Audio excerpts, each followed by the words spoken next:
Olá, seja bem-vindo a mais um Saúde em Pauta. A gente começa o ano falando sobre um tema sério, Janeiro Branco, uma campanha que traz reflexões e conscientização acerca do tema da saúde mental. No município, o mês de conscientização foi instituído no calendário oficial por meio da Lei 9.547 de 2019. Hoje, para falar sobre o assunto, eu convido a psicóloga e professora da Uniara, Daniela Ambrosio. Olá, Daniela, seja muito bem-vinda. Obrigada por estar aqui conosco. Oi, Lorena. Eu que agradeço. Obrigada pelo convite. Daniela, para a gente começar a falar sobre o assunto, eu vou trazer um número que revela uma epidemia de ansiedade no Brasil. Segundo dados da Organização Mundial de Saúde, cerca de 18,6 milhões de brasileiros vivem com ansiedade. O que justifica um número tão alto? O que a gente verifica, né, é que esse número hoje, ele sofre esse aumento em razão do estilo de vida, né, que a população brasileira hoje, ela desenvolve em sua grande maioria, tá? O excesso de trabalho, muitas vezes, então a questão da vida corrida, então o que engloba esse estilo de vida? O excesso de trabalho, a vida corrida, os numerosos estímulos aos quais nós estamos expostos atualmente. Então, se a gente pensar a questão da influência da tecnologia, né, hoje, tudo nos chega muito imediatamente. E aí esse imediatismo, ele também é uma das questões que acabam por potencializar a condição da ansiedade, tá? E então, o que a gente fala, né? Qual que é a grande questão, o grande problema, né, da ansiedade da pessoa que é ansiosa? É o pensamento projetado no futuro, né? Então, a gente fala, hoje é muito difícil que a gente viva no nosso presente. Nosso pensamento, ele está sempre tentando dar conta de tudo, tentando dar conta de todos os afazeres da vida em família e projetando a gente para esse futuro. Então, a gente vive hoje pensando, o que eu vou fazer amanhã, o que vai ser, o que eu vou encontrar, e isso traz, né, para a gente essa potencialização da ansiedade. Entendi, Daniela. Esses números que eu trouxe, eles são anteriores à pandemia de Covid-19. Porém, pesquisas feitas pelo Ministério da Saúde apontam que nos meses de pico da pandemia, cerca de 8 a cada 10 brasileiros foram considerados ansiosos. Como que todo esse cenário que a gente está vivendo, a pandemia de Covid-19, pode agravar a saúde mental? Quando a gente começou a pandemia, todo mundo tinha uma expectativa de que ela fosse terminar rápido, né? Então, a gente iniciou a pandemia pensando assim, logo acaba, mês que vem acaba. E com isso, o ano terminou, novo ano nós estamos começando, a pandemia não terminou e nós não temos aí previsão de quando ela vai acabar. Essa imprevisibilidade, essa falta de controle, que ela é própria da nossa vida, na verdade, se a gente pensar, né? Então, nenhum de nós tem a certeza do que vai acontecer com a gente amanhã, né? Mas a pandemia, ela traz para nós, porque a gente não fica pensando nisso o tempo todo, a pandemia não nos permite não pensar nisso, né? Ela faz com que a gente, né, tenha essa consciência de que amanhã é incontrolável e de que nós estamos todos, né, nesse momento em risco. Então, isso faz com que a gente tenha cada vez mais essa dificuldade de se concentrar nesse presente. Mas aí eu vou apontar outras questões, né?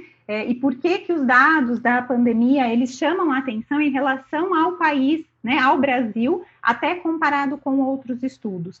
Porque existem dois pontos que afetam bastante a questão da ansiedade, que são as questões socioeconômicas, né? Então, aí nós temos a questão financeira importante, então a crise financeira, né, que a gente vai estar vendo que está aumentando a cada dia, é um fator que potencializa a ansiedade. O próprio desemprego é uma outra questão que também aumenta a ansiedade, e os fatores culturais, né? Então, vamos dizer assim que o nosso país é um país ansioso, exatamente por conta daquela questão que eu estava dizendo, o imediatismo, né? Então, a gente já vive uma geração do fast food, do rápido, a gente está vendo atualmente essa questão das vendas online que tem aumentado. Então, tudo isso, né, vai aumentando, por quê? Porque vai respondendo a um imediato. Então, a gente quer para hoje, né? A gente compra hoje, a gente quer que chegue hoje, a gente não quer esperar. Então, esse imediatismo, né, da nossa cultura, que comparado com outras culturas que têm uma formação um pouco mais voltada para o presente, vai potencializar. E aí tem a própria questão do adoecimento e da morte. Então, por mais que a gente saiba que a doença e a morte, elas fazem parte da vida de todos os seres humanos, vamos entender que o povo brasileiro, a nossa sociedade, ela não é preparada culturalmente, socialmente, para lidar com essas questões, né? Então, a gente tem muito aqui ainda, né, no Brasil, essa ideia de que a criança, não, afasta a criança da morte, não conta que fulano está doente, né? Ou seja, isso mostra para a gente, quando a gente olha para essa educação que a gente tem em relação à morte, por exemplo, que a gente é uma cultura, uma sociedade que tenta afastar a morte. E aí, de repente, a gente está diante de uma pandemia que não nos permite afastar a morte, que a morte está estampada no jornal, né? E aí, essa preocupação, eu posso adoecer, os meus familiares podem adoecer, eu posso ter perdido meu emprego, eu posso vir a perder o meu emprego. Tudo isso são fatores que a pandemia, né, fez com que potencializasse esse estado de ansiedade. Daniela, a gente está falando desde o início aqui da nossa conversa sobre ansiedade, mas nós sabemos que existem outros transtornos comportamentais que afetam a população também, né? Quais são eles e o que os diferencia da ansiedade? A gente tem, né, aí muitos outros transtornos, né, que afetam a vida humana, tá?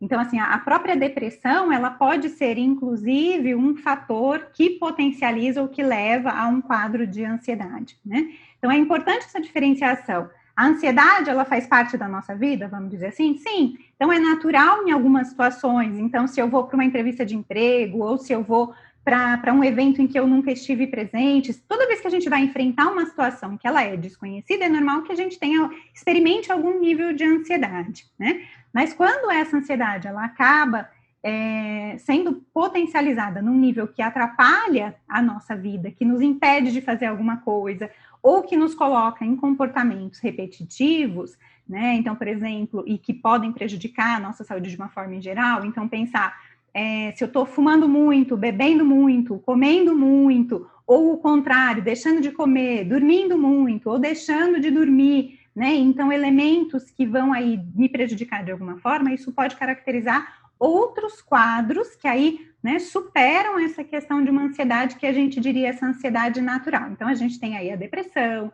isso pode levar a um transtorno de pânico, pode levar a um transtorno de estresse pós-traumático, né? Que são situações que têm pequenas diferenciações, né? E que vai necessitar de um profissional para nomear adequadamente cada um desses transtornos, tá? Entendi, Daniela. E quando esses sintomas se intensificam, quem procurar? Muita gente fica em dúvida se é um psiquiatra ou um psicólogo. O cuidado, né? Vou falar o cuidado de qualquer transtorno aí mental, da ansiedade, seja uma ansiedade generalizada, seja, né, a própria depressão, como a gente falava, ele depende muito de um cuidado que a gente chama de multiprofissional, tá? Então, não é um único profissional que vai conseguir, né, dar conta, né, de oferecer a atenção que a pessoa precisa. Então, é sempre interessante, na medida do possível, que esse trabalho, esse cuidado, ele seja feito por uma equipe, tá? Então, nesse caso, a gente sempre orienta a estar procurando tanto uma avaliação psiquiátrica, quanto também uma avaliação, um acompanhamento psicológico, e aí nós temos, claro, outros profissionais também, em alguns serviços que oferecem esse suporte de uma forma multiprofissional, tá? Então, nós temos aí também, né, podemos contar aí com outros profissionais da saúde mental, então, terapeuta ocupacional, assistente social, às vezes um fonoaudiólogo, fisioterapeuta, um educador físico, então, são vários profissionais que podem contribuir no cuidado da ansiedade e na depressão. Sempre fica realmente essa dúvida, né? Então, vou no psiquiatra ou vou no psicólogo, né? A gente sempre orienta que vá até, né, os dois profissionais e, como eu disse, minimamente até os dois e, né, na medida do possível, procure pela equipe como um todo, tá? Porque o psicólogo, ele vai fazer uma avaliação que vai buscar te ajudar a compreender o que está acontecendo, quais elementos podem estar causando esse sintoma, de que forma essa doença ela está instalada na sua vida, então que significados ela acaba adquirindo, né? A doença, a gente precisa ter essa dimensão que a doença, ela entra por portas, vamos dizer assim. Assim como a gente fala que o vírus, né, ele encontra portas, né, de vulnerabilidade no nosso corpo e ele se instala, a doença mental é o mesmo processo, tá? O adoecimento, ele também, independente, né, de qual é a causa, ele também vai entrar por essas portas. Então, o psicólogo, ele vai te ajudar a compreender, né, que portas, vamos dizer assim, ficaram abertas, que permitiram, né, que a doença se manifestasse, esses sintomas se manifestassem, e vai te ajudar aí, até numa questão comportamental mesmo, né, de ver o que você pode estar fazendo de diferente, o que você poderia modificar na sua vida que te ajudaria nesse cuidado, tá? E o psiquiatra, além de poder também trabalhar algumas dessas questões, ele vai fazer, então, a prescrição, a medicação, vai ajudar aí do ponto de vista, né, de indicar a melhor medicação que pode ajudar no controle dos sintomas. Então, eu sempre falo, né, o psiquiatra, ele vai passar o remédio que vai ajudar a controlar os sintomas, e a partir disso, até com os sintomas um pouquinho mais controlados, então, se eu tô com muita ansiedade, às vezes eu não consigo nem verbalizar, eu não consigo nem entender o que está acontecendo. Então, com a medicação, né, a gente consegue controlar o sintoma para trabalhar no acompanhamento psicológico, que às vezes é mais prolongado mesmo. Daniela, a gente está falando sobre saúde mental, mas nós sabemos que esse tema é um tabu no nosso país e em diversos lugares do mundo. Inclusive, uma das propostas da campanha Janeiro Branco é trazer à tona o assunto para que as pessoas possam falar mais sobre isso e combater o preconceito. Mas ainda assim, a gente sabe que muita gente não gosta de falar sobre o assunto e muitas vezes não procura ajuda quando tem algum sintoma. Quais são os riscos de negligenciar um transtorno comportamental?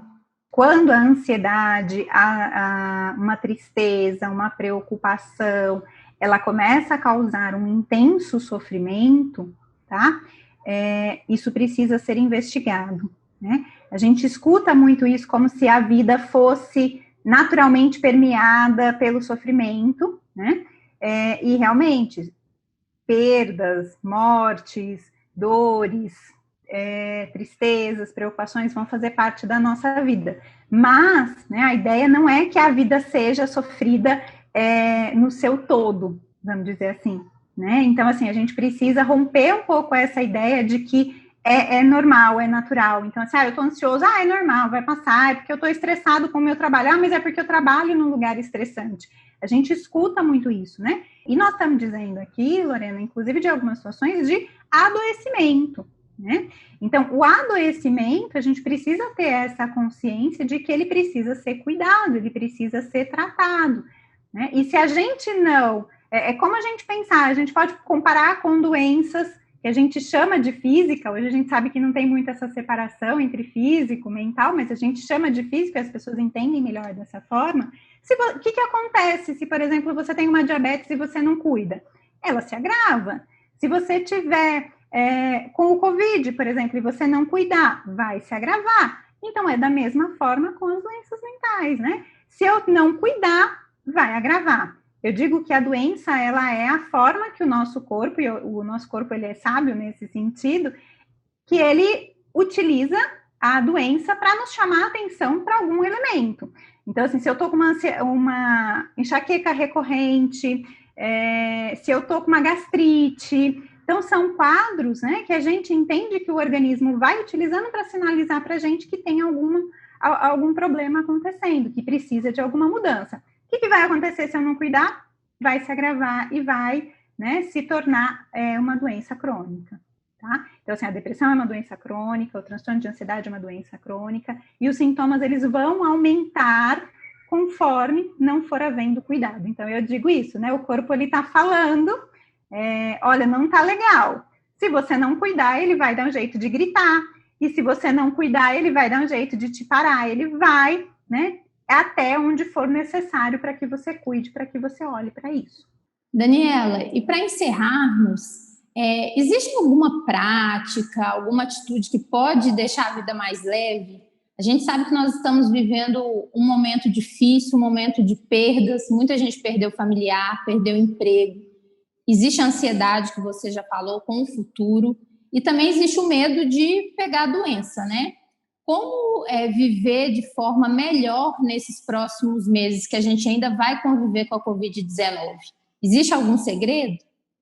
Então, Lorena, essa é uma pergunta difícil da gente responder, né? Porque eu fico pensando o que pode ser orientado, né? No sentido em geral que vai caber à população como um todo. Se eu pudesse começar por algum lugar, eu começaria pela ideia de que a gente precisa se olhar. A gente precisa olhar para as nossas necessidades, a gente precisa ter esse encontro, né? Cara a cara com a gente para identificar o que está acontecendo com a minha vida hoje, né? Do que eu estou precisando hoje, o que eu gostaria, né? E o que eu posso fazer para conseguir essa melhora que eu precisaria buscar, tá? Então, hoje a gente tem diferentes práticas, né? Então, a gente tem a própria psicoterapia, práticas de meditação, yoga, a prática do exercício físico é algo que a gente sabe que ajuda bastante, a questão da socialização, então ter uma rede de suporte, seja familiar, seja de amigos, então assim, uma infinidade de atividades que a pessoa pode buscar que vai trazer benefícios para a melhoria da qualidade de vida dela e para a redução de sintomas que a gente tratou aqui hoje, tá? Mas não tem como eu recomendar. Então, a meditação pode fazer muito bem para mim, mas para você ela pode, né, não ser uma atividade tão bacana, tá? Mas, como é que a gente vai saber disso, né? Olhando para si. Então, assim, identificar o que eu gosto, às vezes uma leitura, né? A gente sempre orienta a tentar fugir um pouquinho da tecnologia, porque a tecnologia, ela está muito presente na nossa vida, né? Então, às vezes, se eu vou substituir por uma leitura, por exemplo, online, às vezes vai me causar mais cansaço do que se eu pegar um livro, por exemplo, para ler, um livro físico. Mas, de novo, varia de pessoa para pessoa, tá? Então, seria o encontro consigo mesmo. Olhe para a sua vida, né? Se de preferência, coloca ali no papel o que gostaria de fazer, né? E começar com pequenos tempos. Às vezes a gente fala assim, eu não consigo, não dou conta de meditar. Tá? Você não precisa meditar meia hora, né? Você pode tentar experimentar 1 minuto, 2 minutos, né? Não precisa ser nada muito grande. Eu não gosto de fazer exercício físico, né? Começa de pouquinho. Então, a gente precisa ir mudando os nossos hábitos gradativamente. Começando menos, a gente consegue, né, mudanças maiores. Entendi, Daniela. Foi muito esclarecedor o nosso bate-papo. Muito obrigada pela sua participação. Eu que agradeço, Lorena. Agradeço o convite. Estou à disposição. Hoje, o Saúde em Pauta fica por aqui. Espero que você tenha gostado do nosso programa. E fique atento, não descuide da sua saúde mental. Ela é muito importante para o seu bem-estar. Obrigada pela sua companhia e até a próxima.